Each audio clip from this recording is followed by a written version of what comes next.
Is জঙ্গির agent, সেই agent ধরা পড়ছে এবং হাবড়া থেকে গ্রেফতার হয়েছেন পাক নাগরিক রানা রফ। আরে এদের আসল এজেন্ট এখন চোখ দেখাতে যাচ্ছে।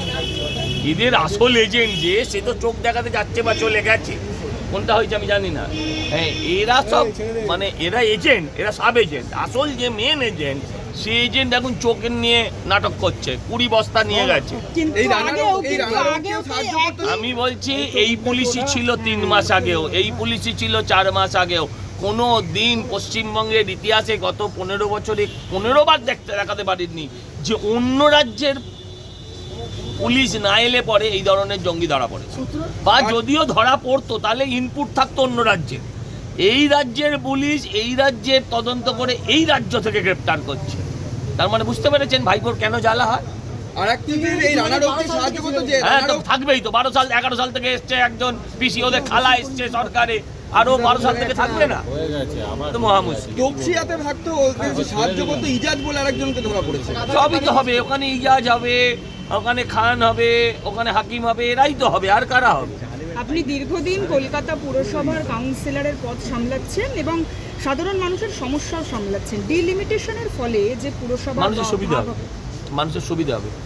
ধরুন একটা ওয়ার্ড যদি 3টে হয়, তাহলে ওয়ার্ড ভিত্তিক কাউন্সিলরের দৃষ্টি বেশি হবে, ফান্ড বেশি হবে, SWM মানে সাফাই কর্মচারী বেশি হবে, হ্যাঁ, আপনার হেলথ সেন্টার বেশি হবে, সব বেশি হবে। ফলে তার কাজের গুরুত্ব অনেক বাড়বে, অনেক মাইক্রো লেভেলে গিয়ে সে কাজ করতে পারবে। যদি বিরোধীদের তরফ থেকে ডিলিমিটেশনের ক্ষেত্রে কোনো বিরোধিতা আসে, আসবে তখন ভোট হবে, তখন ভোট হবে।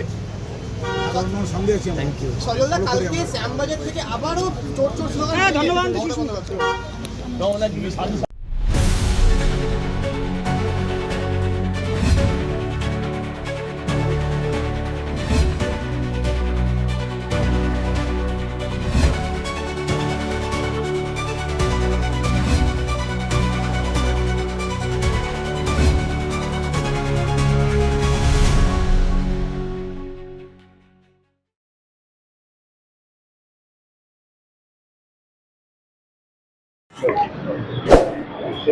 কেউ তো প্রশ্ন করবে। আজকে আমরা দেখতে পেলাম বেঙ্গল এসটিএফ এর তরফে এক জঙ্গি ধরা পড়লো পাক 2012 থেকে না দেখুন, এটা it's nothing new.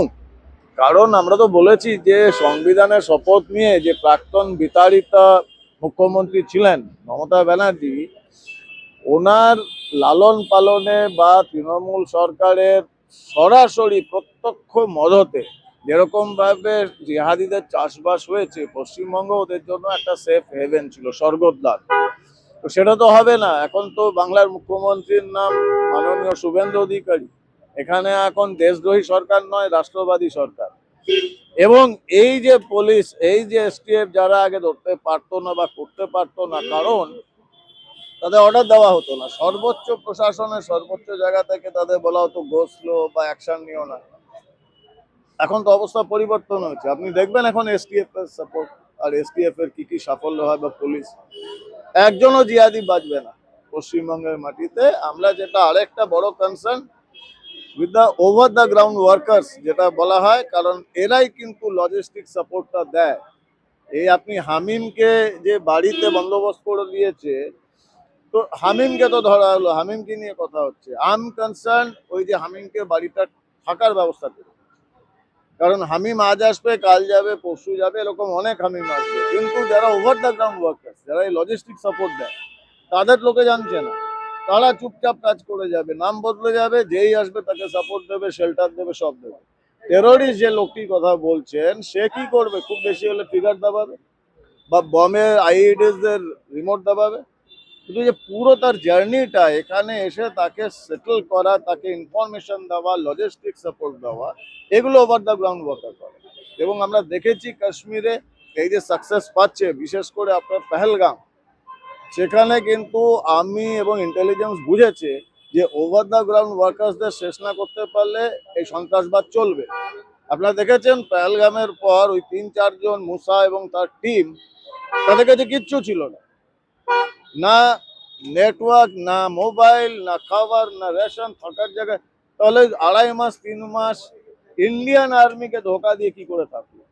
Because of এই ওভার দ্য গ্রাউন্ড ওয়ার্কার্স যারা লোকাল লোক তারা সাপোর্ট। ওটাকে এখন ধীরে ধীরে ওভার দ্য গ্রাউন্ড ওয়ার্কার্স কাশ্মীরের ভ্যালিতে রাষ্ট্রীয় রাইফেলস এবং ইন্টেলিজেন্স এজেন্সি নিষ্ক্রিয় করে দিচ্ছে। তার জন্য দেখছেন এখন কাশ্মীরে অ্যাক্টিভিটিস হচ্ছে না।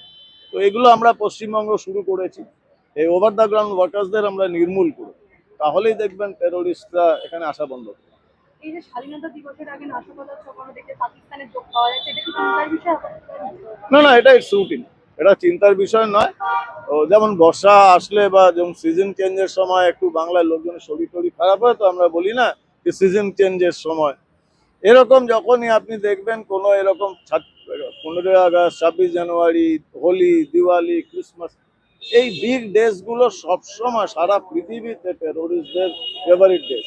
কারণ এগুলো করলে মাইলেজটা বেশি পাওয়া যায়, লোকজন বেশি জমে। এবং এই 15ই আগস্ট, 26শে জানুয়ারি কিছু করা মানে সরাসরি সরকারকে চ্যালেঞ্জ করা যে আমরা তো রিমোট দিয়ে উড়িয়ে দেব, তোমরা কি করতে পারবে। আমাদের এই সরকার, পশ্চিমবঙ্গ সরকার, মাননীয় মুখ্যমন্ত্রী শুভেন্দু অধিকারী সরকার, আমরা সেই চ্যালেঞ্জ অ্যাকসেপ্ট করেছি। আপনারা আসুন, আমরা দেখব। জঙ্গি যোগে হাবড়া থেকে গ্রেপ্তার হচ্ছে সেই জঙ্গি এবং তপসিয়ার ঠিকানাতেও সে দীর্ঘদিন ছিল। আপনি দীর্ঘদিন শাসন আইন এই প্রণয়নের ব্যাপারগুলো দেখেছেন। এই অবস্থায় জঙ্গি এই রাজ্যে ঘাঁটি গেড়ে রয়েছে এবং সে 2012 থেকে এই রাজ্যে ছিল, টিকিটিও পেল না এতদিন আগে। গত 15 বছর ধরে বিগত সরকার দায়িত্ব নিয়ে যত ইনফিল্ট্রেশন যেটা করিয়েছে, তার জন্য শুধু যে এই অবৈধ অনুপ্রবেশকারী এসছে না, তার সাথে বিভিন্ন জঙ্গি গোষ্ঠী। আর সব থেকে বড় কথা, জঙ্গি গোষ্ঠীর মধ্যে প্রত্যেকটা জঙ্গি গোষ্ঠী একে অপরের সাথে ইন্টারলিঙ্ক আছে। এটা কোনো ভাবার কারণ নেই যে মাওবাদীদের সাথে নর্থ ইস্টের লিঙ্ক আছে, নর্থ ইস্টের সাথে পাকিস্তানের জঙ্গি গোষ্ঠীর লিঙ্ক আছে, এবং বাংলাদেশটাও পুরো যারা অপারেট করে সেটাও লিঙ্ক আছে। তো এই যে পুরো অনুপ্রবেশটা ঘটিয়েছে, এরা বিভিন্ন যাদের যা যা পার্সোনাল ইন্টারেস্ট আছে এখানে ঘটেছে। বিশেষ করে পাকিস্তানি এবং বাংলাদেশি যে জঙ্গি গোষ্ঠী রয়েছে, তারা এখানে এসে বহুদিন ধরে ঘাঁটি গেড়েছে। এদের মেনলি 3টে উদ্দেশ্য। এক হচ্ছে এখানে জনমত গভর্নমেন্টের এগেনস্টে এমনভাবে, মানে ভারতের এগেনস্টে ফর্ম করা, যাতে দেশের মানুষ আমাদের জাতীয়তাবাদের এগেনস্টে যে মতবাদ তৈরি করেছিল সেই থেকে আরো বেশি এটা চাঙ্গা করতে পারে। 2 নম্বর যেটা করতে চেয়েছে, যে এখানে নাশকতামূলক কাজ করতে চেয়েছে, বিভিন্ন ভাইটাল ইনস্টলেশন সহ বড় বড় নেতাদের অ্যাটাক করা, এটা পরিকল্পনার মধ্যে ছিল। আর 3 নম্বর হচ্ছে যে ছোট ছোট বিভিন্ন গ্রুপ বানিয়ে বিভিন্ন জায়গায় গিয়ে এরা কিন্তু মানে ঘাঁটি গেড়ে ওইখানকার পপুলেশন বাড়িয়েছে এবং সেখানকার ডেমোগ্রাফি চেঞ্জ করেছে। এই পুরো সিস্টেমটা, মানে এখানে শুধু যে কলকাতায় পাক মদতপুষ্ট বা বাংলাদেশের মদতপুষ্ট জঙ্গিরা আছে সেটা নয়, মাওবাদী বা এনএসসিএন মানে নর্থ ইস্টের বিভিন্ন জঙ্গি গোষ্ঠীরও বিভিন্ন গতিবিধি পাওয়া যাচ্ছে বা গেছে। এটা আগামী সময় আপনারা জানতে পারবেন। যেটা সব থেকে খুব ভয়ের, যে যত এই বিভিন্ন পরিচয়পত্র বানিয়ে এখানে ঢুকেছে এবং যারা যারা আশ্রয় দিয়েছে, এই পুরো সিস্টেমটা অপারেটেড হচ্ছে যেখান থেকে, সেটা অত্যন্ত শুনলে আমাদের ভয় হয়তো কাঁটা দেবে।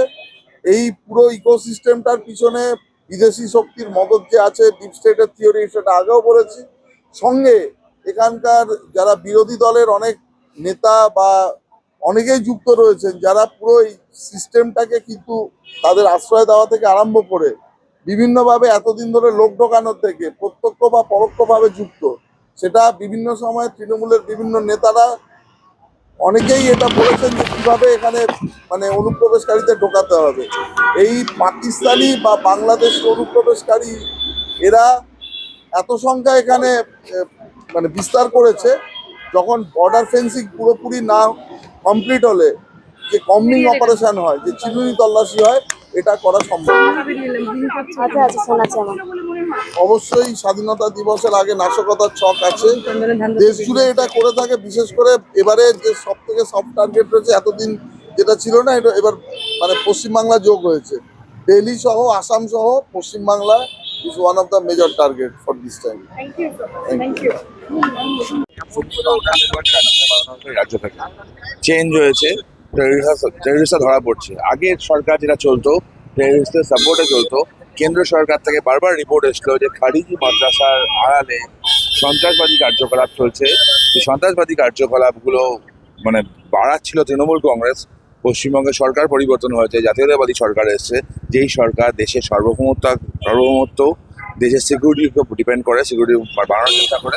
That's why they are getting arrested. আগে হলে এরা নেতা হয়ে যেত। দাদা এই চাল তো তফসিল অব্দি জড়িয়ে রয়েছে। এই চাল সর্বত্র ছড়িয়ে আছে, খালি তপসিয়া অবধি না। পশ্চিমবঙ্গ বারুদের স্তূপে আছে, বারুদের স্তূপে ছিল, এখন ক্লিনজিং প্রসেস চলছে। আশা করা যায় তাতেই ঠিক হয়ে যায়। বর্ডার খোলা রাখা হয়েছিল আগে একটাই কারণে, তাহলে এদিক ওদিক সুন্দরভাবে যাওয়া আসা করতে পারে। দাদা এই বিলটা যে কলকাতা এবং হাওড়ার জন্য যে দুখানা বিল পাস হলো, এটা তো তাড়াহুড়ো করছেন তাই বলছি। না, কোনো তাড়াহুড়ো করা হচ্ছে না, এটা নর্মাল আগে হওয়া উচিত ছিল, মানুষের সুবিধা পাওয়া উচিত। কেন ইমাজিন একটা ওয়ার্ডে ভোটার সংখ্যা 80,000 60,000, মানুষ সুবিধা পাবে কি করে? অনেক বিধানসভা ওই সাইজের হয়, রাজ্যের বাইরে গেলে ওই অনেক বিধানসভা এরকম আছে বিধানসভা সংখ্যক লোক পর্যন্ত নেই। ছোট করা উচিত, ভাঙা উচিত, যাতে মানুষের সুবিধা হয়, এবং সেটাই করা হয়েছে। আর হাওড়ার ভোট কবে হয়েছিল আপনাদের মনে পড়ে কি? নেই তো। ওখানকার মানুষরা পরিষেবা ডিজার্ভ করে না। শুধুমাত্র এই দুখানা পৌরসভাতেই কেন, বাকিগুলোতে কেন হচ্ছে? বাকিগুলো তো হবে নিশ্চয়ই, বাকিগুলোতেও নিশ্চয়ই হবে। যেখানে যেখানে দরকার হবে সেখানে সেখানে নিশ্চয়ই হবে। আসলো আজকে হাওড়া পুরসভায় ডিলিমিটেশনের জন্য আপনি বিল পেশ করেছেন এবং ফিরাদ হাকিম আপনার সঙ্গে সহমত পোষণ করেছেন, কি বলবেন? সহমত পোষণ করতেই হবে। মানুষের স্বার্থে যদি কোনো কাজ করা হয় তাকে সহমতি করা যায়, সব জায়গায় রাজনীতি করা যায় না। কেন যে এর আগে ওনারাও একটা ডিলিমিটেশন করেছিলেন, সেখানে আমরা বালিতে দেখেছি একটা ওয়ার্ডে 2টা বুথ, একটা ওয়ার্ডে 12টা বুথ। কোন অঙ্ক কষেছিল আজ পর্যন্ত আমি বুঝতে পারিনি। আমরা সবাইকে নিয়ে করেছি, অল পলিটিক্যাল পার্টি মিটিং হয়েছে, এরপরেও আমরা অবজেকশন অ্যান্ড ক্লেমের জায়গা ছাড়ছি। সে সবাই নিজের নিজের মত দেবে। আমরা সবাইকে নিয়ে ভালো করে হাওড়াতে নভেম্বর মাসে একটা ইলেক্টেড বোর্ড তৈরি করব। ডিসেম্বর মাস থেকে আমরা কাজে মানুষকে এই ইলেক্টেড বোর্ড সুপুর্দ করে দেবো। মানুষ কি কি সুবিধা পাবে? সবই পাবে না। দেখুন, ডিলিমিটেশন হচ্ছে কি, একটা ওয়ার্ড 50,000 জনসংখ্যা, একটা ওয়ার্ডে 3,000। আমরা সেটাকে ভাগ করে দিয়েছি যাতে সব এক সমান এক বরাবর যে পয়সা পায় তাতে ওই লোককে পরিষেবা দিতে পারবে, তার জন্য ডিলিমিটেশন করার দরকার আছে। আজ ফের এসটিএফ এর হাতে ধরা পড়েছে এক পাক জঙ্গি, যার সাথে হামিম মন্ডল 12 দিন আগে তিনি ধরা পড়েছে। ওনার যোগসূত্র পাওয়া যাচ্ছে আপনার ছেলেকে অপহরণ করার। এই সংখ্যাটা এখন বাড়বে। যত লোক জঙ্গিদের সঙ্গে যুক্ত আছে আমাদের দেশের লোক, যারা এদেরকে সমর্থন করতো, সাহায্য করতো, এক একটাকে আমরা খুঁজে ধরে এদেরকে বের করব, এদেরকে শাস্তি দেব। কেন যে এরাই হচ্ছে আসল দেশের দুশ্মন। খুলবে আমাদের এসটিএফ, খুব উন্নত পদ্ধতিতে এইসব পুরো বিষয়টাকে খুঁটিয়ে দেখছে। আগামী দিন আরো এর সঙ্গে যারা যুক্ত আছে সবাই ধরা পড়বে। 12 বছর ধরেই পশ্চিমবঙ্গে বাস করছে, কোথাও কি তৃণমূল সরকার? এটাই তো সেফ প্লেস। পশ্চিমবাংলা হচ্ছে সন্ত্রাসবাদীদের সেফ প্লেস, এটা তো ওদের জন্য স্বর্গ। এখানেই তো সমস্ত দেশে যত হামলা হবে সব প্ল্যানিং তো পশ্চিমবাংলা দিয়ে হতো। এখন রাষ্ট্রবাদী সরকার হয়েছে, এরা আর এখানে লুকোতে পারছে না, ধীরে ধীরে করে জায়গা চেঞ্জ করছে। দেখুন কিছুদিনের মধ্যেই পুরো সাফাই হয়ে যাবে। সইও নিয়েছেন উনি, তারাও রাস্তায় নেমেছিলেন, আপনারা দেখেছেন। অতএব ওই জায়গাটা উনি বিক্রি করে দেওয়ার জন্য ভীষণভাবে উঠে পড়ে লেগেছেন। আর এর পেছনে আছেন আমাদের হিঙ্গলগঞ্জ বিধানসভার প্রাক্তন যে তৃণমূলের বিধায়ক দেবেশ মন্ডল মহাশয়, উনিও আছেন। এটা করছে যে রেখা পাত্রর নামে তো কোনো রকম কোনো বদনাম করা যাচ্ছে না, এলিগেশন নিয়ে আসা যাচ্ছে না, যাই করে রেখা পাত্রকে বদনাম করা যায়। আমি এখনো বলছি সোশ্যাল মিডিয়ায় ওপেন, এই বিধানসভার একদম সম্মুখে রাস্তার উপর দাঁড়িয়ে, যে রেখা পাত্রর ক্ষমতাই নেই যে 2 লাখ টাকা দিয়ে একটা জায়গা কেনে, 1.5 কোটি টাকা কোথা থেকে দেবে? আমি ভাড়া থাকবো, হয়তো আমার 1 মাসের টাকা হয়তো দিতে লেট হবে, কিন্তু আমি দেব।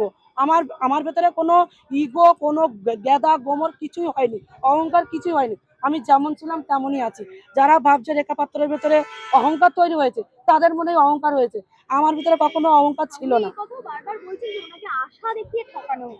কখনোই আশা দেখায়নি।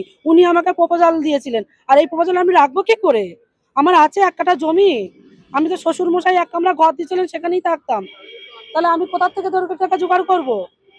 একজন হিন্দু সনাতন ধর্মের মানুষ হয়ে একটা হিন্দু সনাতন করেন, নিজের ধর্মীয় মানুষ একটা মেয়েকে অপমানিত করছেন সোশ্যাল মিডিয়ায় এসে, এটা মানে আমি ধিক্কার জানাই, এটা নিন্দনীয় অত্যন্ত।